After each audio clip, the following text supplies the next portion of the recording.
Assalamu alaikum. Welcome to Shah Group Educational Channel. This is your mathematics instructor Muhammad Faizan. Class metric, subject mathematics, chapter name is practical geometry. Construction of direct common tangent of unequal circle. Construction of transverse common tangent of unequal circle.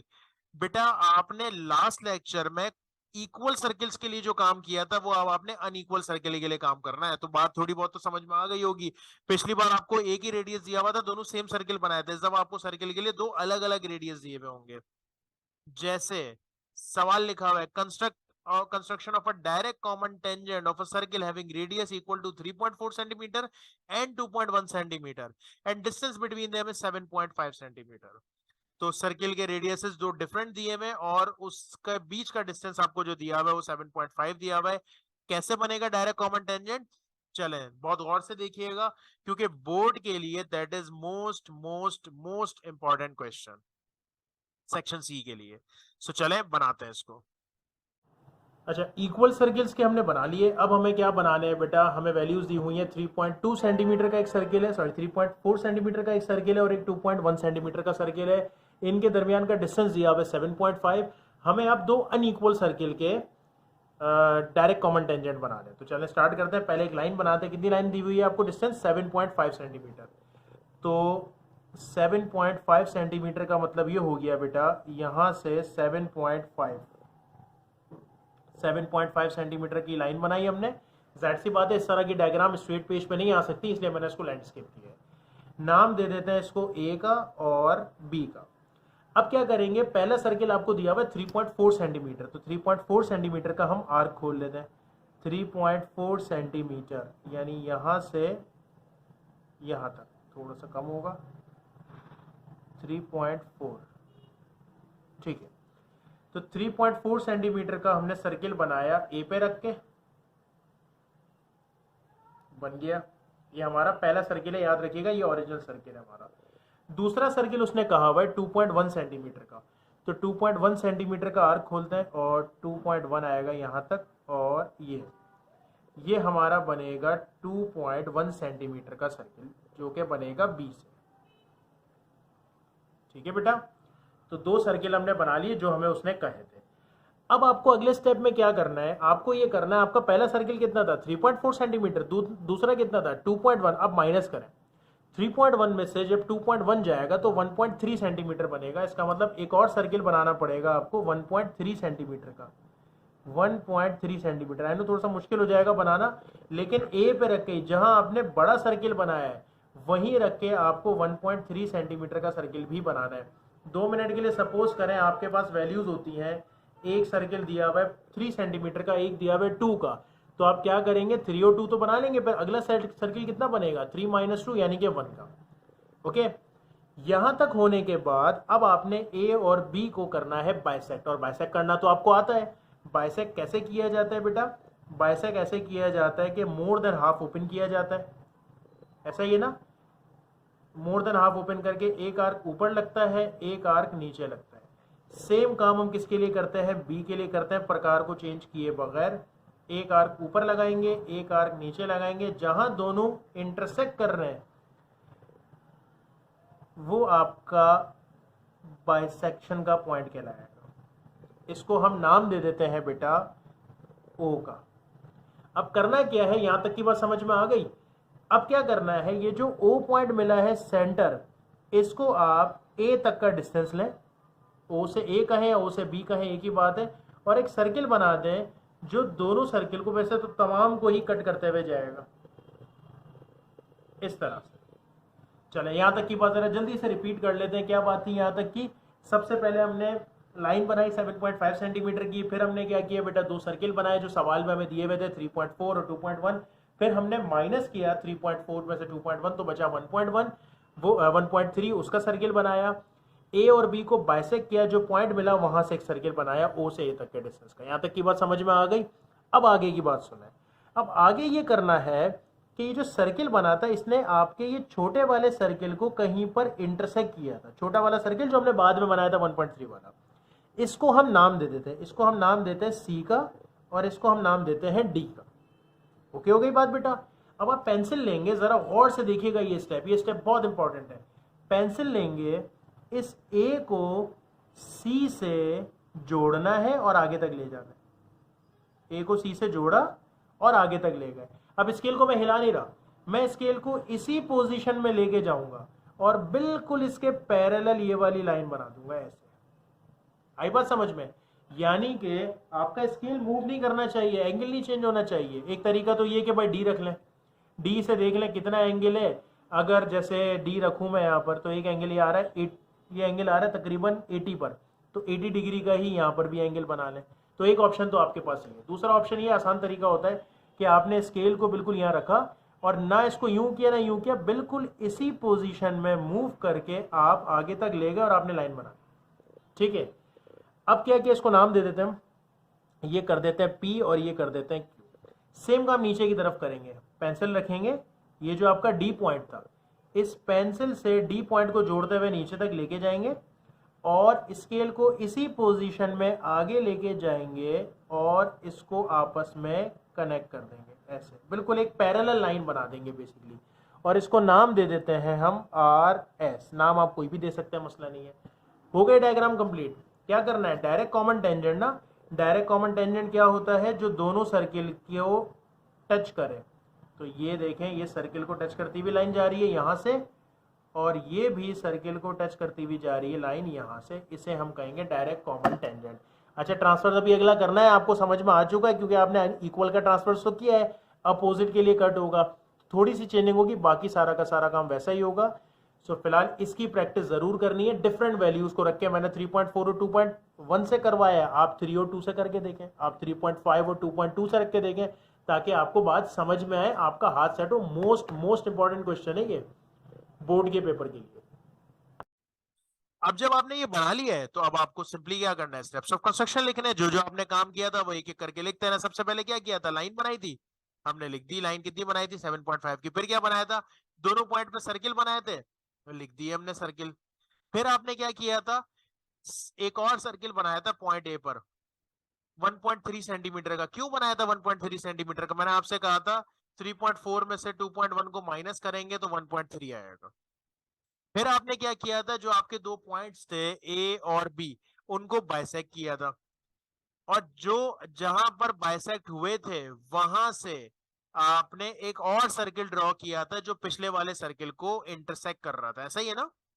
ठीक है। फिर हमने क्या किया था, फिर जो point सी और डी पे बेसिकली इंटरसेक्ट कर रहे थे, हमने ए से सी तक की लाइन बनाई थी, उसको आगे तक प्रोड्यूस किया था कि वो पिछले सर्किल को कट करे। और यही काम हमने क्या किया था, दूसरे नीचे की तरफ, यानी ऊपर की तरफ भी ये काम किया था, नीचे की तरफ भी ये काम किया था। फिर फिर हमने ए क्यू के पैरेलल बनाया था बीपी को, और एटी का जो पैरेलल था सेम स्केल लेकर गए थे, याद है, वो हम लेकर गए थे बीएस तक। और फिर जब दोनों को आपस में जोड़ा तो जोड़ने पर हमारे पास डायरेक्ट कॉमन टेंजेंट्स बन गए थे। तो जो काम हमने किया था वो हमने यहाँ पर इंग्लिश में लिख दिया, simple. Most important question. Next we have, last we have construction of transverse common tangent. अब क्या बनाना है, आपने ट्रांसवर्स कॉमन टेंजेंट बनाना है। तो पिछला लेक्चर जिसने पढ़ा उसे समझ आ गया, डायरेक्ट में सीधी सीधी लाइंस होती है, ट्रांसवर्स में क्रॉस लाइंस बनानी होती हैं। वैल्यूज हमारे पास दी हुई है 3 सेंटीमीटर एंड 2 सेंटीमीटर, आपने डिफरेंट वैल्यूज रख के इसकी प्रैक्टिस करनी है। चलें बनाते हैं किस तरह से ट्रांसवर्स कॉमन टेंजेंट बनेगा। अब हमें क्या बनाना है बेटा, transverse common tangent of two unequal circles. Values आपको क्या दी हुई है, वैल्यूज आपको दी हुई है, इनके दरमियान का डिस्टेंस आपके पास है 8 सेंटीमीटर। तो 8 सेंटीमीटर की हमने लाइन बना दी बेटा। लाइन बनाने के बाद इसको हम नाम दे देते हैं ए और बी का।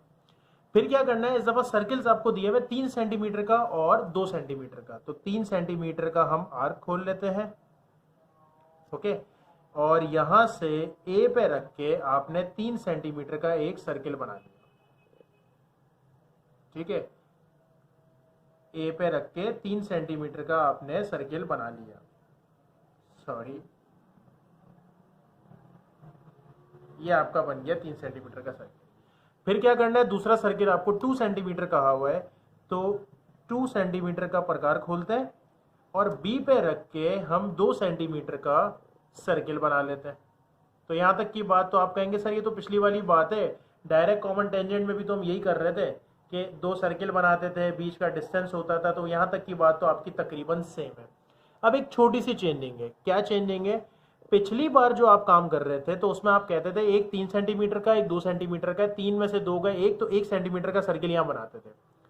अब की बार जब ट्रांसवर्स कॉमन टेंजेंट बनाना है तो आपको माइनस नहीं करना है, आपको प्लस करना है। कैसे प्लस करेंगे आप? प्लस ऐसे करेंगे, 3 + 2 कितना होता है? 5 ना। तो 5 सेंटीमीटर का सर्किल बनाएंगे, यानी कि यहां से 5 सेंटीमीटर का सर्किल बनाएंगे। यानी डायरेक्ट कॉमन टेंजेंट के वक्त आपको माइनस करना होता है, ट्रांसवर्स के वक्त आपको प्लस करना होता है। तो यहां पर रखते हैं और 5 सेंटीमीटर का हम बना लेते हैं सर्किल। ये आपने 5 सेंटीमीटर का सर्किल बना दिया। समझ आ गई यहां तक की बात? फिर हमने वही काम करना है जो लास्ट टाइम किया था, ए और बी को बाइसेक्ट किया था, तो बिल्कुल वैसे ही हम ए और बी को बाइसेक्ट करते हैं। यानी एक आर्क लगाते हैं हम ऊपर की तरफ, एक आर्क लगाते हैं नीचे की तरफ। जो काम ए के लिए किया वही काम बी के लिए करेंगे, यानी दोनों साइड के लिए करेंगे, ऊपर भी और नीचे भी। बी को सही कर लेते हैं ताकि लाइन हमें सही मिल जाए।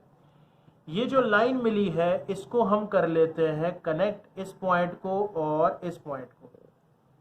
तो ये मिल गया आपको ए और बी का बाइसेक्टर। इसको आप क्या नाम देते हैं बेटा? इसको आप नाम देते हैं ओ का।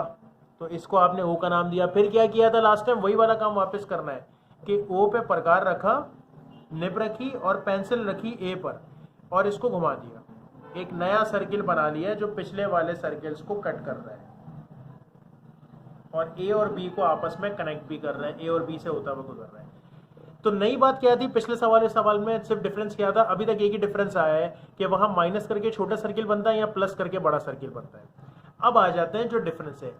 पिछली बार भी जो आपने सर्किल ड्रॉ किया था उस पे से आपने पॉइंट्स लिए थे, तो इस बार आपने ये वाला सर्किल ड्रॉ किया है, तो यहां से आपको पॉइंट्स मिलेंगे ये वाले, ये पॉइंट मिलेगा और ये पॉइंट मिलेगा। ये आपने सर्किल ड्रॉ किया ना, जो सर्किल कट कर रहा है तो इस पॉइंट पे कर रहा है, तो इसको हमने नाम दिया था सी का और डी का। पिछली बार भी ऐसा हुआ था, बस फर्क ये पिछली बार छोटा सर्किल था अंदर, तो उसमें आपने ये काम किया था। फिर आपने क्या किया था? ए को सी से कनेक्ट करके आगे तक प्रोड्यूस कर दिया था, लेकिन इस बार जो आपका ओरिजिनल सर्किल है वो पहले ही खत्म हो जाएगा, तो आपको ए से सी तक कनेक्ट करने की जरूरत नहीं है। आपको ए से सी तक वहीं तक ही ले जाए, चाहे तो कनेक्ट कर दे, चले कोई मसला नहीं, पूरे को कनेक्ट कर देते हैं। लास्ट टाइम क्या किया था? इसके पैरेलल बिल्कुल सामने लाइन बनाई थी ना, क्योंकि वो डायरेक्ट कॉमन टेंजेंट था। इस बार ट्रांसवर्स कॉमन टेंजेंट है, तो ये लाइन आप बनाएंगे जरूर, पैरेलल जरूर बनेगी, लेकिन सामने ऊपर की तरफ नहीं बनेगी, नीचे की तरफ बनेगी, यानी अपोजिट साइड्स बनेगी। इसी तरीके से आप ए को डी से कनेक्ट करेंगे जैसे पिछली बार किया था, बिल्कुल करेंगे, सामने लेकर भी जाएंगे, ऐसे ही पैरेलल लाइन बनाएंगे, लेकिन नीचे की तरफ नहीं बनेगी, ऊपर की तरफ। तो अपोजिट साइड्स आपकी पैरेलल होंगी। ये जो आपका पॉइंट है पिछली बार की तरह, इसको मैं P का नाम दे देता हूं, Q का नाम दे देता हूं, इस पॉइंट को मैं R का नाम दे देता हूं, S का नाम दे देता हूं। लास्ट टाइम क्या किया था बेटा? डायरेक्ट कॉमन टेंजेंट में ऊपर वाले को ऊपर वाले से जोड़ा था, नीचे वाले को नीचे वाले से ना। लेकिन ट्रांसवर्स कॉमन टेंजेंट में क्या करते हैं? ट्रांसवर्स कॉमन टेंजेंट में अपोजिट को कनेक्ट किया जाता है। ये चीज तो आपने उसमें भी देखी है जब इक्वल सर्किल्स थे। तो ये आपका बन गया transverse common tangent of unequal circles. अब आ जाते हैं इसके स्टेप्स ऑफ कंस्ट्रक्शन पे। बेटा सबसे पहले क्या किया था? सबसे पहले आपने एक लाइन बनाई 8 सेंटीमीटर की, दोनों तरफ आपने सर्किल बनाए, एक 3 सेंटीमीटर का, एक 2 सेंटीमीटर का। फिर क्या किया था? फिर आपने एक और सर्किल बनाया था ए पे रख के 5 सेंटीमीटर का। क्यों बनाया था? क्योंकि डायरेक्ट कॉमन टेंजेंट में आप माइनस करते थे, ट्रांसवर्स कॉमन टेंजेंट में आप क्या करते थे? प्लस करते थे। फिर आपने क्या किया था? ए और बी को बाइसेक्ट किया था। जब बाइसेक्ट हुए थे जिस पॉइंट पे, वहां प्रकार रख के आपने एक और सर्किल बनाया था जो पिछले सर्किल को कट कर रहा था। ऐसा ही ना, उसको हमने नाम दे दिया था सीओडी को। सीओडी का जो नाम आपने दिया था आपने वो रखना है। मैंने सीओडी का नाम दिया इसलिए मैंने सीओडी रखा। फिर क्या किया था बेटा? हमने ए को सी से जोड़ा था और उसको नाम दे दिया था। बीच में जो सर्किल कट हो रहा था उसको क्यू का नाम दिया था। फिर हमने बी को डी से जोड़ा था, नहीं ए को ही जोड़ा था, सॉरी। ठीक है, हाँ, एक वो ऊपर भी जोड़ा था, नीचे की तरफ भी जोड़ा था, और पैरेलल लाइन सामने नहीं बनाई थी, नीचे की तरफ बनाई थी, ऐसा ही है ना। और फिर सेम नहीं जोड़ा था, अपोजिट में जोड़ा था, तो इसको हम कह रहे थे रिक्वायर्ड ट्रांसवर्स कॉमन टेंजेंट। कुछ एमसीक्यूज करते हैं। Dash common tangents do not intersect the line segment joining the centre of the circle. Dash common tangents do not intersect the line segment joining the centre of the circle. यानी कौन से common tangent है जो आपस में intersect नहीं करते। तो ट्रांसवर्स तो करते हैं, डायरेक्ट कॉमन टेंजेंट एक दूसरे को इंटरसेक्ट नहीं करते। Direct common tangents of two equal circles are, कैसे होते हैं एक दूसरे के, क्या पैरेलल होते हैं? नहीं, पैरेलल नहीं होते, क्योंकि अच्छा equal circle, okay okay, equal circle में ये लाइंस आपस में पैरेलल होती हैं। आपने याद है पिछला वाला बनाया था इक्वल सर्किल, तो उसमें लाइंस बिल्कुल पैरेलल होती हैं। हाँ, डायरेक्ट कॉमन टेंजेंट में पैरेलल नहीं होती। Dash common tangents of two equal circle intersect at the mid point of the line segment, कौन से होंगे? एक दूसरे को कट करते हैं बिल्कुल मिड पॉइंट के, कहां पर, कौन से? Transverse common tangent. If two circles of radii 5 centimeter and 2 centimeter touch each other externally, एक सर्किल है जो 5 सेंटीमीटर का है, एक सर्किल है जो 2 सेंटीमीटर का है, एक दूसरे को टच कर रहे हैं एक्सटर्नली, तो इनके बीच का डिस्टेंस कितना होगा? ये 5 था, ये 2 था, तो मिला के कितना हो जाएगा? 7 सेंटीमीटर। कह रहा है एक सर्किल है 5 सेंटीमीटर का और एक है 2 सेंटीमीटर का, अंदर ही टच कर रहे हैं एक दूसरे को, तो ये 5 का है, ये 2 का है, तो यहां क्या करना पड़ेगा? माइनस करना पड़ेगा, 5 में से 2 गए 3। तो बात ये समझ में आई, जब एक्सटर्नली टच करेंगे तो प्लस करेंगे हम दोनों के सेंटर्स को, दोनों के रेडियस को, और जब आप इंटरनली टच कर रहे होंगे तो फिर वहां पर क्या किया जाएगा? माइनस किया जाएगा। टू और more converging lines always intersect each other. Converging line पता है क्या होती है? कम हो रही होती है जो, ये कन्वर्जिंग लाइंस है। आगे कहीं ना कहीं जाके तो मिलेंगी ना, कितनी बार मिलेंगी? एक बार मिलके फिर गुजर जाएंगी, तो एक ना एक पॉइंट पर, यानी कि सिंगल पॉइंट पे आपस में इंटरसेक्ट करेंगे। सो होपफुली बात समझ में आ गई होगी बेटा। चैप्टर आपका कंप्लीट हो गया। चैप्टर थोड़ा टेक्निकल है, इसलिए इसकी प्रैक्टिस लाजमी है। डिफरेंट वैल्यूज रख के आपने इसकी प्रैक्टिस करनी है। फिर इंशाल्लाह नेक्स्ट चैप्टर में इसको कंटिन्यू करेंगे। चैनल को सब्सक्राइब जरूर कर दीजिएगा। Thank you so much. Allah Hafiz.